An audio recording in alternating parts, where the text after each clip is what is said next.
تفہیم القرآن سید ابوالعلا مودودی سورہ زمر آیات 1 تا 8۔ اعوذ باللہ من الشیطان الرجیم بسم اللہ الرحمن الرحیم۔ تنزیل الکتاب من اللہ العزیز الحکیم۔ اس کتاب کا نزول اللہ زبردست اور دانا کی طرف سے ہے۔ تفسیر: یہ اس سورہ کی مختصر تمہید ہے جس میں بس یہ بتانے پر اکتفا کیا گیا ہے کہ یہ محمد صلی اللہ علیہ وسلم کا اپنا کلام نہیں ہے جیسا کہ منکرین کہتے ہیں، بلکہ یہ اللہ تعالیٰ کا کلام ہے جو اس نے خود نازل فرمایا ہے۔ اس کے ساتھ اللہ تعالیٰ کی دو صفات کا ذکر کر کے سامعین کو دو حقیقتوں پر متنبہ کیا گیا ہے تاکہ وہ اس کلام کو کوئی معمولی چیز نہ سمجھیں بلکہ اس کی اہمیت محسوس کریں۔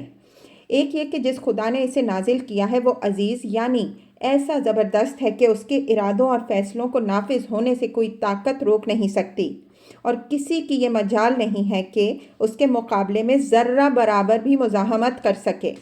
دوسرے یہ کہ وہ حکیم ہے، یعنی جو ہدایت وہ اس کتاب میں دے رہا ہے وہ سراسر دانائی پر مبنی ہے، اور صرف ایک جاہل اور نادان آدمی ہی اس سے منہ موڑ سکتا ہے۔ مزید تشریح کے لیے ملاحظہ ہو تفہیم القرآن جلد 4 السجدہ حاشیہ نمبر 1۔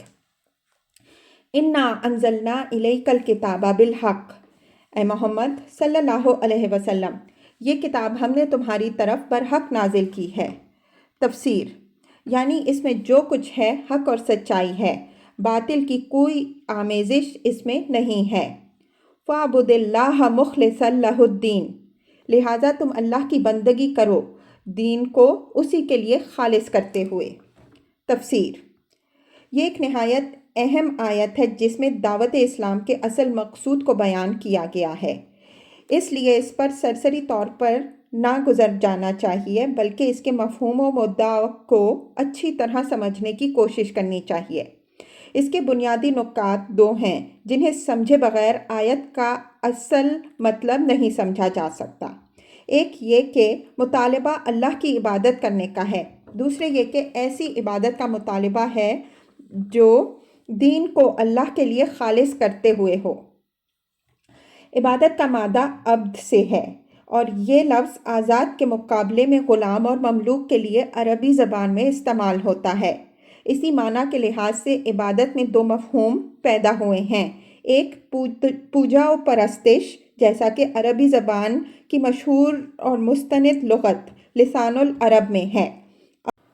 پس لغت کی ان مستند تشریحات کے مطابق مطالبہ صرف اللہ تعالیٰ کی پوجا اور پرستش ہی کا نہیں ہے بلکہ اس کے احکام کی بے چون و چرا اطاعت اور اس کے قانون شرعی کی برضا و رغبت پیروی، اور اس کے امر و نہی کی دل و جان سے فرما برداری کا بھی ہے۔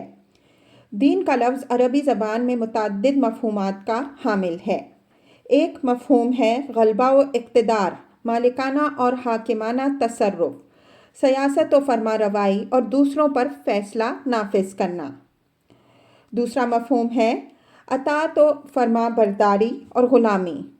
تیسرا مفہوم ہے وہ عادت اور طریقہ جس کی انسان پیروی کرے۔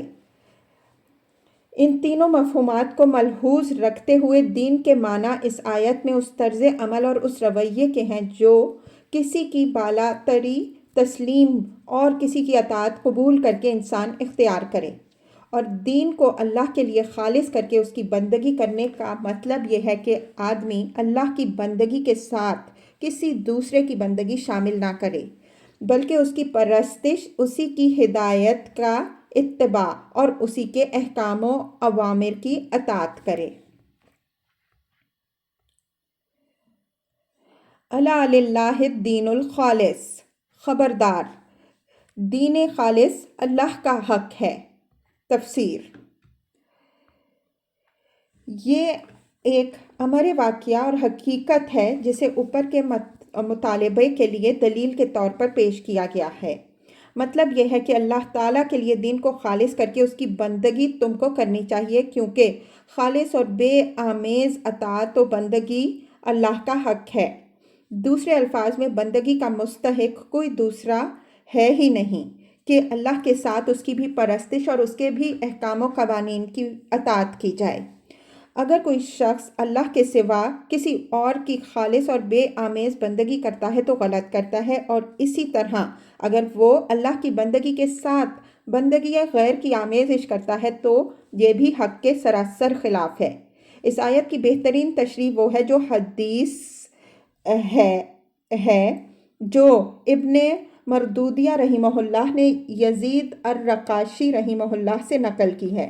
وہ کہتے ہیں کہ ایک شخص نے رسول اللہ صلی اللہ علیہ وسلم سے پوچھا، ہم اپنا مال دیتے ہیں اس لیے کہ ہمارا نام بلند ہو، کیا اس پر ہمیں کوئی اجر ملے گا؟ حضور صلی اللہ علیہ وسلم نے فرمایا نہیں۔ اس نے پوچھا، اگر اللہ کے اجر اور دنیا کی ناموری دونوں کی نیت ہو؟ آپ صلی اللہ علیہ وسلم نے فرمایا، ان اللہ تعالی لا یقبل الا من اخلص لہ، اللہ تعالیٰ کوئی عمل بھی قبول نہیں کرتا جب تک کہ وہ خالص اسی کے لیے نہ ہو۔ اس کے بعد حضور صلی اللہ علیہ وسلم نے یہی آیت تلاوت فرمائی۔ وَالَّذِينَ اتَّخَذُوا مِن دُونِهِ أَوْلِيَاءَ مَا نَعْبُدُهُمْ إِلَّا لِيُقَرِّبُونَ إِلَى اللَّهِ زُلْفَىٰ، اور وہ لوگ جو اس کے سوا دوسرے سرپرست بنا لیتے ہیں اور اپنے اس فعل کی توجیہ یہ کرتے ہیں کہ ہم تو ان کی عبادت صرف اس لیے کرتے ہیں کہ وہ اللہ تک ہماری رسائی کرا دیں۔ تفسیر: کفار مکہ کہتے تھے اور بالعموم دنیا بھر کے مشرکین بھی یہی کہتے ہیں کہ ہم دوسری ہستیوں کی عبادت ان کو خالق سمجھتے ہوئے نہیں کرتے۔ خالق تو ہم اللہ کو مانتے ہیں اور اصل معبود اسی کو سمجھتے ہیں، لیکن اس کی بارگاہ بہت اونچی ہے جس تک ہماری رسائی بھلا کہاں ہو سکتی ہے۔ اس لیے ہم ان بزرگ ہستیوں کو ذریعہ بناتے ہیں تاکہ یہ ہماری دعائیں اور التجائیں اللہ تک پہنچا دیں۔ ان اللہ یحکم بینہم فیما ہم فیہ یختلفون، اللہ یقیناً ان کے درمیان ان تمام باتوں کا فیصلہ کر دے گا جن میں یہ اختلاف کر رہے ہیں۔ تفسیر: یہ بات اچھی طرح سمجھ لینی چاہیے کہ اتفاق و اتحاد صرف توحید ہی سے ممکن ہے، شرک میں کوئی اتفاق نہیں ہو سکتا۔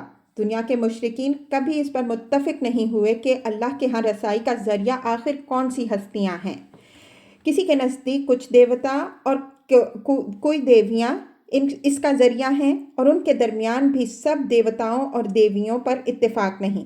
کسی کے نزدیک چاند، سورج، مریخ، مشتری اس کا ذریعہ ہیں، اور وہ بھی آپس میں اس پر متفق نہیں ہیں کہ ان میں سے کس کا کیا مرتبہ ہے اور کون اللہ تک پہنچنے کا ذریعہ ہے۔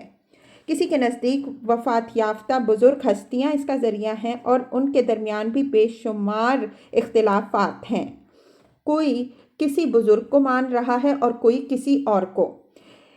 اس کی وجہ یہ ہے کہ ان مختلف ہستیوں کے بارے میں یہ گمان نہ تو کسی علم کی پر مبنی ہے اور نہ اللہ تعالیٰ کی طرف سے کبھی کوئی ایسی فہرست آئی ہے کہ فلاں فلاں اشخاص ہمارے مقرب خاص ہیں، لہٰذا ہم تک رسائی حاصل کرنے کے لیے تم ان کو ذریعہ بناؤ۔ یہ تو ایک ایسا عقیدہ ہے جو محض وہم اور اندھی عقیدت اور اسلاف کی بے سوچے سمجھے تقلید سے لوگوں میں پھیل گیا ہے، اس لیے لا محالہ اس میں اختلاف ہی ہونا ہے۔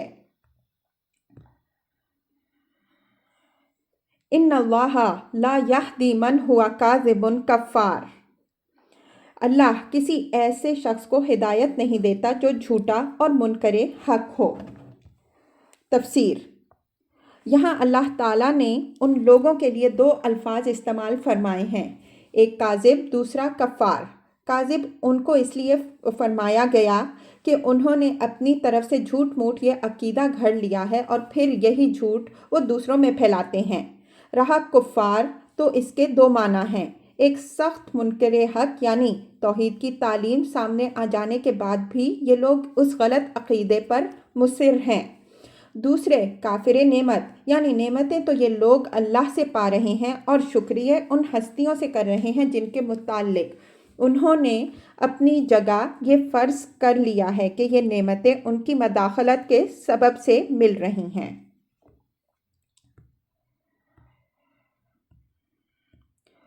لو اراد اللہ ان یتخذ ولدا لاصطفى مما یخلق ما یشاء، اگر اللہ کسی کو بیٹا بنانا چاہتا تو اپنی مخلوق میں سے جس کو چاہتا برگزیدہ کر لیتا۔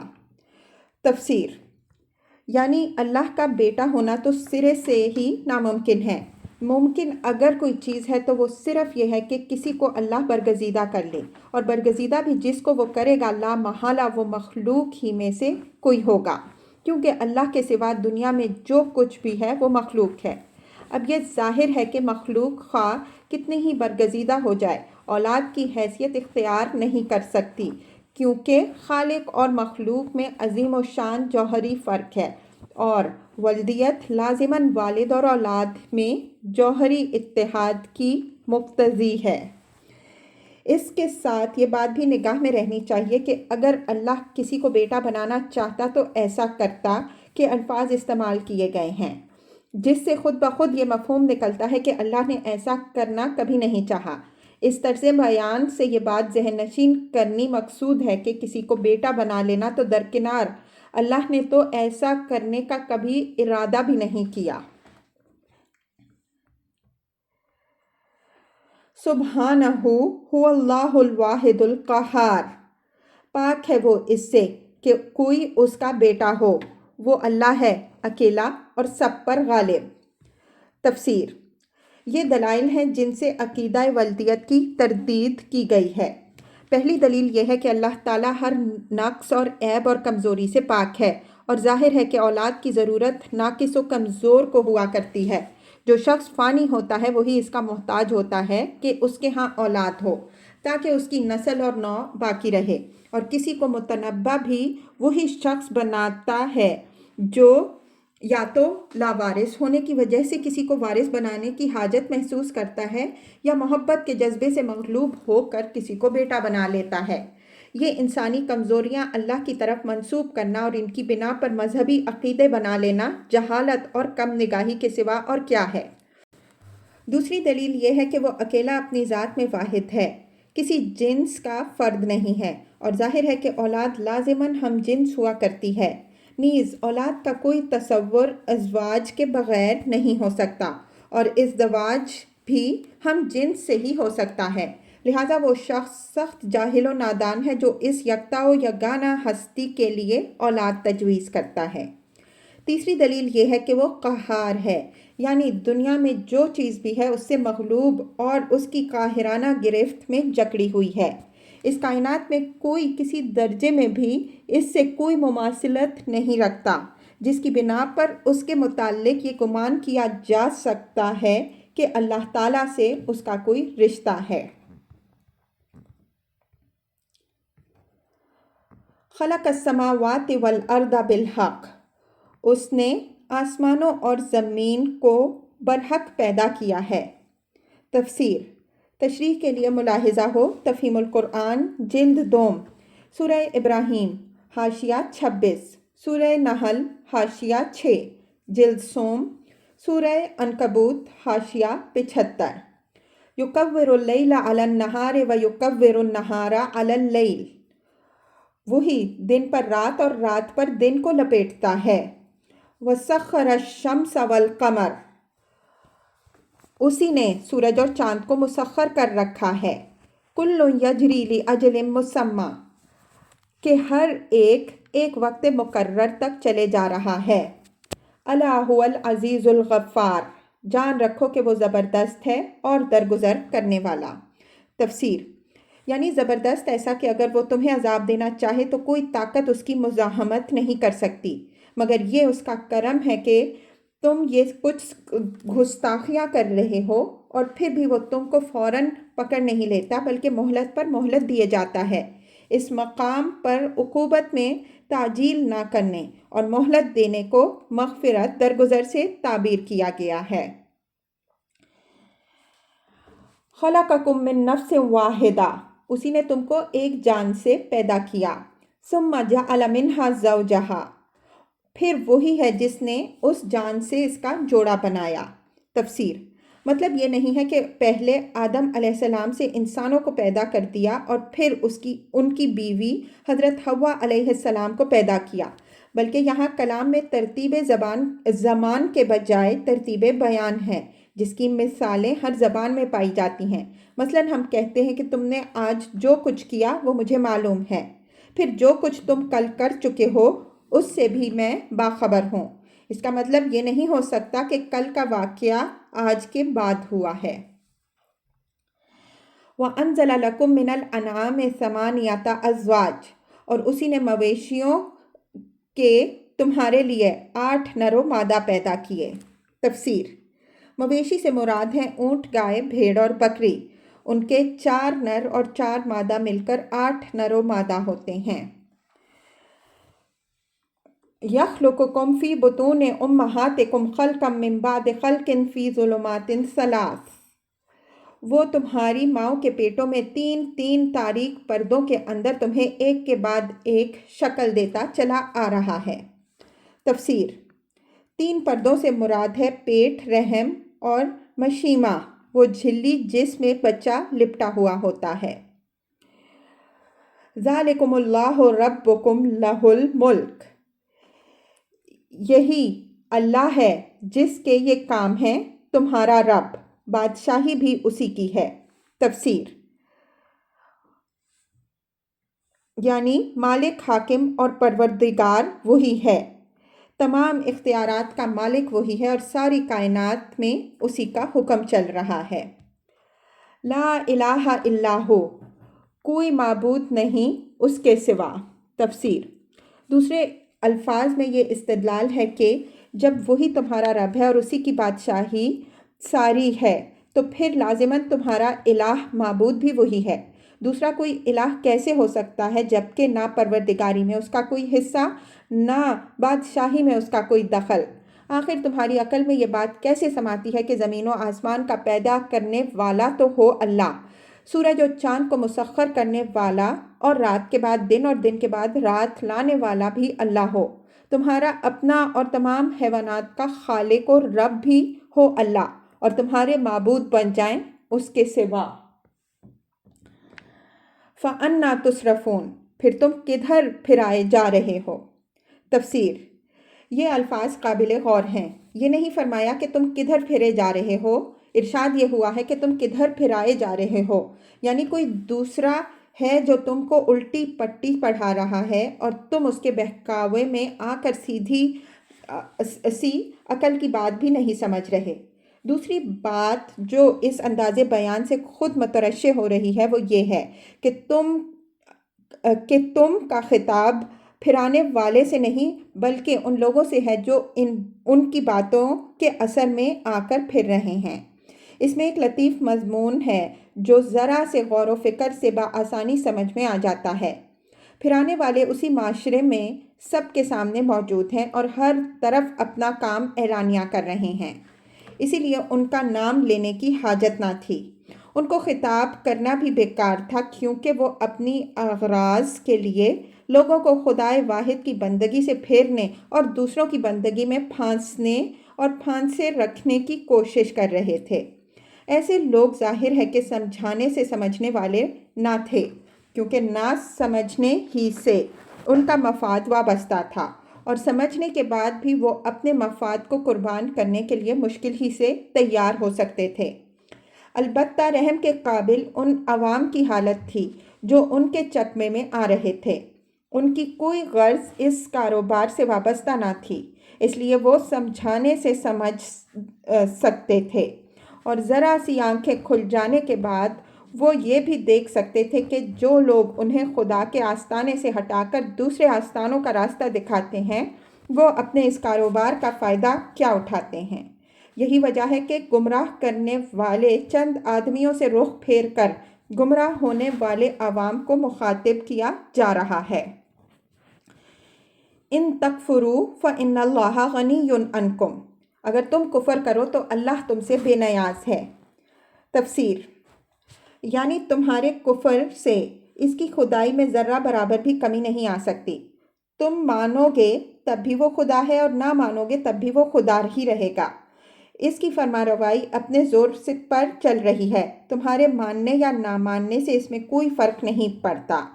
حدیث میں نبی اکرم صلی اللہ علیہ وسلم کا ارشاد ہے کہ اللہ تعالیٰ فرماتا ہے، اے میرے بندوں، اگر تم سب کے سب اگلے اور پچھلے انسان اور جن اپنے میں سے کسی فاجر سے فاجر شخص کے دل کی طرح ہو جاؤ تب بھی میری بادشاہی میں کوئی کمی نہ ہوگی۔ مسلم۔ وَلَا يُرْضَىٰ لِعِبَادِهِ الْكُفْرُ، لیکن وہ اپنے بندوں کے لیے کفر کو پسند نہیں کرتا۔ تفسیر۔ یعنی وہ اپنے کسی مفاد کی خاطر نہیں بلکہ خود بندوں کے مفاد کی خاطر یہ پسند نہیں کرتا کہ وہ کفر کریں، کیونکہ کفر خود انہی کے لیے نقصان دہ ہے۔ یہاں یہ بات ملحوظ رکھنی چاہیے کہ اللہ تعالیٰ کی مشیت اور چیز ہے اور رضا دوسری چیز ہے۔ دنیا میں کوئی کام بھی اللہ کی مشیت کے خلاف نہیں ہو سکتا، مگر اس کی رضا کے خلاف بہت سے کام ہو سکتے ہیں اور رات دن ہوتے رہتے ہیں۔ مثلاً دنیا میں جباروں اور ظالموں کا حکمران ہونا، چوروں اور ڈاکوؤں کا پایا جانا، قاتلوں اور زانیوں کا موجود ہونا۔ اسی لیے ممکن ہے کہ اللہ تعالیٰ نے اپنے بنائے ہوئے نظام قدرت میں ان برائیوں کے ظہور اور ان اشرار کے وجود کی گنجائش رکھی ہے۔ پھر ان کو بدی کے ارتکاب کے مواقع بھی وہی دیتا ہے اور اسی طرح دیتا ہے جس طرح نیکیوں کو نیکی کے مواقع دیتا ہے۔ اگر وہ سرے سے ان کاموں کی گنجائش ہی نہ رکھتا اور ان کے کرنے والوں کو موقع ہی نہ دیتا تو دنیا میں کبھی کوئی برائی ظاہر نہ ہوتی۔ یہ سب کچھ بربنائے مشیت ہے، لیکن مشیت کے تحت کسی فعل کا صدور یہ معنی نہیں رکھتا کہ اللہ کی رضا بھی اس کو حاصل ہے۔ مثال کے طور پر اس بات کو یوں سمجھیے کہ ایک شخص اگر حرام خوری کے ذریعے اپنا رزق حاصل کرنے کی کوشش کرتا ہے تو اللہ اسی ذریعے سے اس کو رزق دیتا ہے، یہ ہے اس کی مشیت۔ مگر مشیت کے تحت چور یا ڈاکو یا رشوت خوار کو رزق دینے کا یہ مطلب نہیں کہ چوری، ڈاکے اور رشوت کو اللہ بھی پسند کرتا ہے۔ یہی بات اللہ تعالیٰ یہاں فرما رہا ہے کہ تم کفر کرنا چاہو تو کرو، ہم تمہیں زبردستی اس سے روک کر مومن نہیں بنائیں گے، مگر ہمیں یہ بھی پسند نہیں ہے کہ تم بندے ہو کر اپنے خالق و پروردگار سے کفر کرو، کیونکہ یہ تمہارے لیے نقصان دہ ہے۔ ہماری خدائی کا اس سے کچھ نہیں بگڑتا۔ وَإِن تَشْكُرُوا يَرْضَهُ لَكُمْ، اور اگر تم شکر کرو تو اسے وہ تمہارے لیے پسند کرتا ہے۔ تفسیر۔ کفر کے مقابلے میں یہاں ایمان کے بجائے شکر کا لفظ استعمال ہوا ہے۔ اس سے خود بخود یہ بات مترشح ہوتی ہے کہ کفر در حقیقت احسان فراموشی اور نمک حرامی ہے اور ایمان فی الحقیقت شکر گزاری کا لازمی تقاضا ہے۔ جس شخص میں اللہ جل شانہ کے احسانات کا کچھ بھی احساس ہو وہ ایمان کے سوا کوئی دوسری راہ اختیار نہیں کر سکتا۔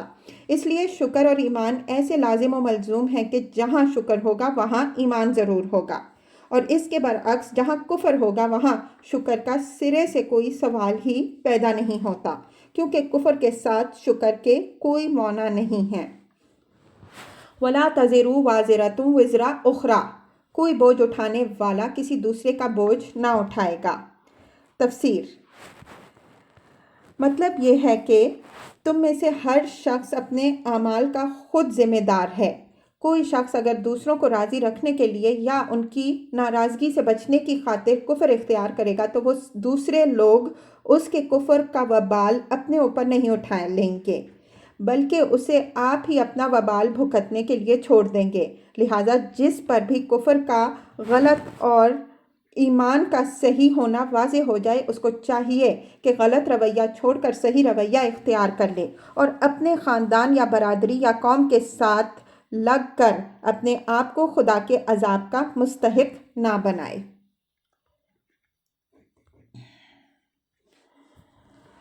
ثم إلى ربكم مرجعكم فينبئكم بما كنتم تعملون، آخر کار تم کو اپنے رب کی طرف پلٹنا ہے، پھر وہ تمہیں بتا دے گا کہ تم کیا کرتے رہے۔ انہ علیم بذات الصدور، وہ تو دلوں کا حال تک جانتا ہے۔ وَإِذَا مَسَّ الْإِنسَانَ ضُرٌّ، انسان پر جب کوئی آفت آتی ہے۔ تفسیر۔ انسان سے مراد یہاں وہ کافر انسان ہے جس نے ناشکری کی روش اختیار کر رکھی ہے۔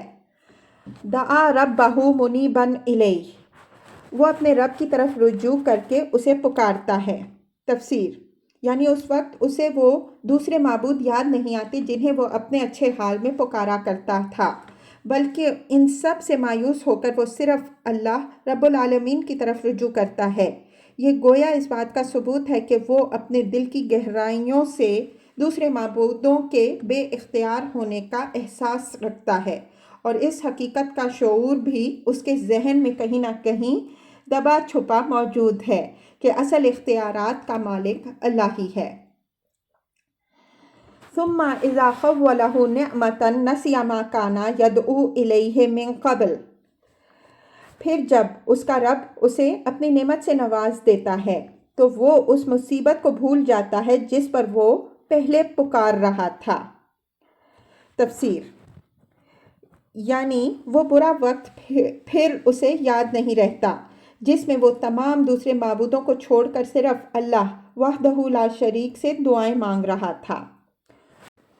وَجَعَلَ لَهُ أَنْدَادًا، اور دوسروں کو اللہ کا ہمسر ٹھہراتا ہے۔